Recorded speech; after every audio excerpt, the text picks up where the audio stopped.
So we will try about this, guys. So we're pressing. So another one. So special tools din to. So ayan, na-adjust na natin, full adjust na yun. So tignan natin kung gagana siya rito. So tignan nyo guys ito. Ayan guys, malalaman dyan. Ayan. So ito nga guys, ayan, pumapasok na siya. Okay guys, so hindi na dapat iniikot. Ayan, nakikita nyo yung piston, pumapasok na.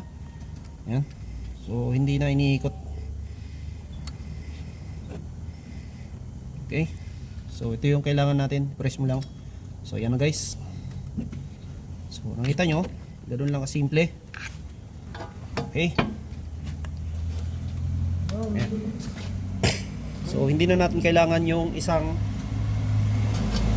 pang-ikot guys. Hindi na natin kailangan ikutin yung piston kasi yung iba iniikot yung piston. Okay? So make it clarify. Only press, no need to turn. Okay? So you need to lose only this one until coming pressing. Okay? So you can, Kailangan ikutin dyan, pre. hindi babalik yun pag hindi mo iniikot dito. Ngayon, pag na-press mo na yan, at hindi mo na ikutin ngayon yan. Hindi na. So ayan guys, ibabalik na natin yung module. So ganun pa rin yun guys. So huwag nyo kalimutan yung rubber niya guys, goma niya. Diyan. Kailangan may yung goma. Ayan. Hoy.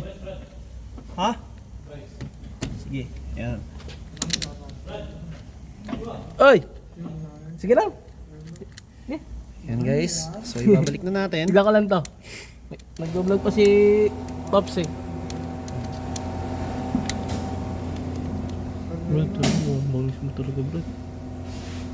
Brad, Yung iba Brad natatakot ito Brad. bakit ka natakot? Natatakot sila kasi maka daw masira ito. Lalo na yung walang gamit na computer. Ano, Brad? Isang bagsak mo na dyan. So ayan guys. Talagang... Ikabit na natin yan. So nakabalik na siya. Brad, pwede ka, Brad, pang Olympic, Brad. Ayan. So kita nyo man guys, simple lang siya. Ayan. Electronic parking brake guys. Okay. So yun lang guys, maraming salamat, bye bye.